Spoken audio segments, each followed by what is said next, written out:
up, a Cinema Shogun here, and as I was scrolling through Twitter the other day, I noticed that AstroWorld was trending. And I found that rather odd because for the most part, people have moved on from the AstroWorld story. Never mind the fact that the investigation is still ongoing. Never mind the fact that not a single person has been held accountable for any of the lives lost at AstroWorld. For the most part, people have small, short attention spans these days, and they move on from news stories rather quickly. So when I saw AstroWorld trending months after AstroWorld, it caught me by surprise. And of course I had to investigate. Of course I had to find out why it was trending. And the reason why it was trending is because Live Nation, the company behind throwing the AstroWorld event, is planning another festival, quite possibly, and I believe, their biggest festival yet, called the We Are Young Festival. And people are deeming this festival AstroWorld 2.0. And I was like, well, why are people calling this AstroWorld 2.0? And then I look into the festival, and I see that it is a complete recipe for disaster. I mean, for one, Live Nation had the audacity to go ahead and plan another festival when there's literally still shoes on the ground at AstroWorld that were knocked off of people's bodies, still laying on the ground. The venue is still up. The investigation is still ongoing. The U.S. Congress is looking into the event now. They're looking into Live Nation. And here's Live Nation. They already feel like, hey, whatever, we're going to plan our next festival. Never mind the fact about what happened to AstroWorld. They know that people move on from news stories quickly. They know that we have a short attention span in today's world. They know that for the most part, they're going to be able to get away with this. And it's weird that Travis Scott kind of came out of the woodwork and now Live Nation is crawling back out there all at the same time. It was all like a plan, if you will. They waited 2.5, 3 months, and now they're both coming out together. Travis Scott was recently seen a few times in public for the first time. Live Nation all of a sudden planning this festival. And also, I find it weird that this festival, it's like, there's no history behind this festival, I'll put it like that. A lot of festivals, they don't just spring up overnight. You know, AstroWorld, this is what? AstroWorld 2021 wasn't the first AstroWorld. There were other AstroWorld festivals beforehand. This is the first year that they're throwing this festival, and I believe they did that. They created this whole new festival simply because they wanted to try to cruise on by. Like people wouldn't notice that Live Nation is involved. And they purposely went with a different genre. So they didn't go with a hip-hop festival or rap festival, no. They went right ahead on into a different genre. And for the most part, it looks like this festival is appealing to a slightly older age range. So I feel like they think that they're going to cruise on by and no one's really going to say anything. But of course, people peeped it out, and of course, I peeped it out as well. But I got to admit, I mean, this festival, if I were to go to a music festival, I might go to this one. Because they managed to get all types of names. You know, a lot of big bands. Which brings me to what I really want to talk to you all about and why I think this is a recipe for disaster.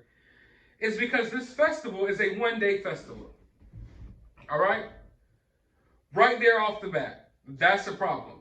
You have a big music festival and it's only for one day, you're going to run into some issues. Especially when you take in consideration that this festival has over 65 bands. I want you all to think about that. I'm not the greatest mathematician in the world, but they want 65 bands to perform at this festival in one day. And it's not like this one-day festival is going to last 24 hours. I would say more like 12 hours probably. 65 bands in a span of 12, 13 hours. How does that even make sense? How does that even sound possible? So when you have a one-day festival, you're already putting a strain on your capacity numbers, you know, the limits of people that you can have at this festival. And we know that Live Nation likes to cut corners, all right? They like to have more people inside of their festivals than what's supposed to be there.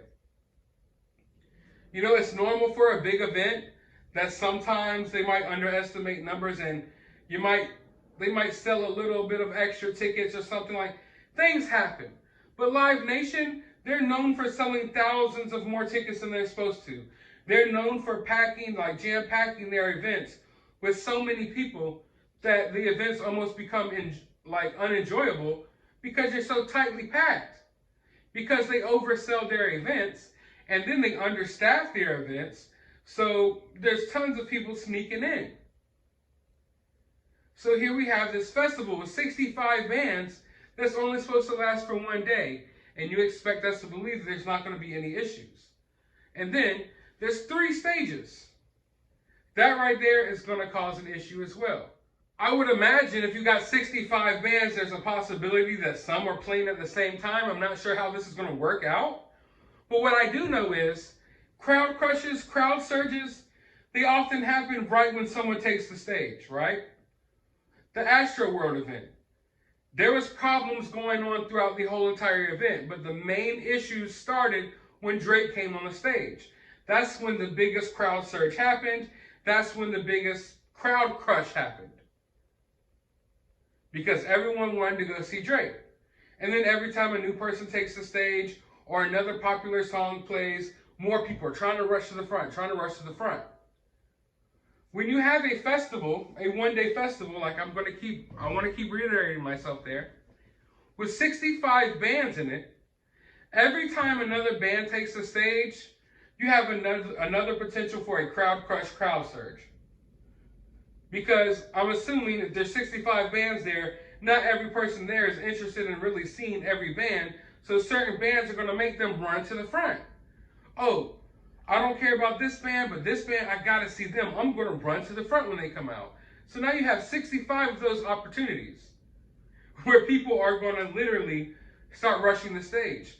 65 opportunities where they play their hit and everyone wants to go to the front and hear that.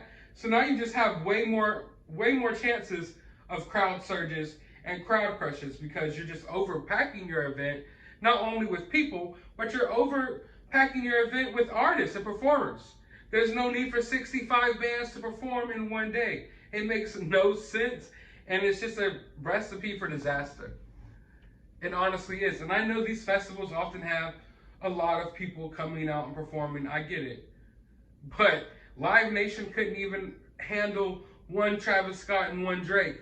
I don't think they can handle everything that's coming at them with this festival. And like I said, they booked some big names.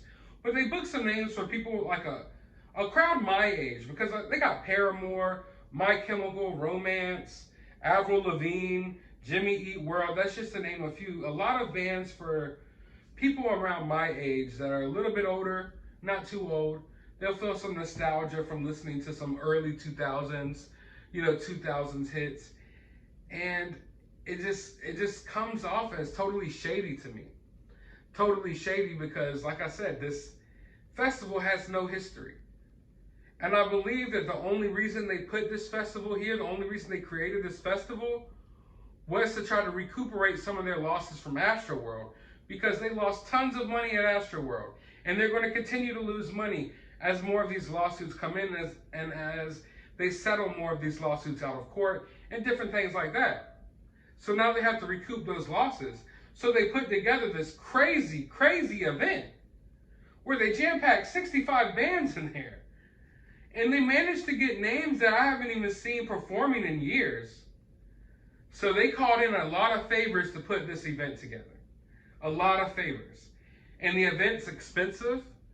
The rule is that you can only bring one water bottle into the event. So right there, you're going to have people getting dehydrated and passing out.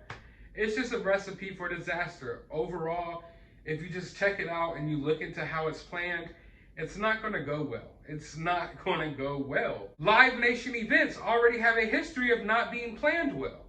And it's not like they're not capable of planning them well. It's not like they don't have the money to plan them well. It's just they're known for trying to maximize their profits. And when you do that, you have to cut a lot of corners. You're cutting corners by, trimming down the number of security you have. You're cutting corners by not really going through the safety protocols that you're supposed to. Not really paying attention to how you're setting up the stage and how you're setting up the sound stages and the various other platforms around the stage to make sure there are no crowd crushes or anything of that nature. Live Nation basically puts up a bunch of fences. They hire people off the street with no security, history of working security, nothing. Just literally hire random people off the street. They give them a yellow shirt, tell them you're security now, and then all hell just breaks loose inside of these concerts and these events. It always goes down like that. They're not always as bad as AstroWorld, but they're always poorly planned. And you better believe that this one's going to be poorly planned as well, especially considering the fact this is the first time they're even doing this festival. This was a festival that they just created out of the blue for no apparent reason to try to make their money back from AstroWorld, all the money that they lost back from AstroWorld. They need it back in their pockets, and they're going to try to get it back from this event. And I hope and pray that no lives have to be lost in the process. But I want to know your thoughts about this. Do you think it's too soon for Live Nation to be having a festival? Will you be attending this festival? Let me know down in the comments below. While you're down there, hit that thumbs up button, hit that subscribe button, ring that notification bell, go to the description of this video. I will have my Cash App if you would like to support the channel. I have a link to my Twitter. You can follow me over there. A link to my other YouTube channel. Go subscribe over there. And if you would like, you could join the channel and become a member today for exclusive members-only videos. But as always, find some time out of your day to go watch a movie.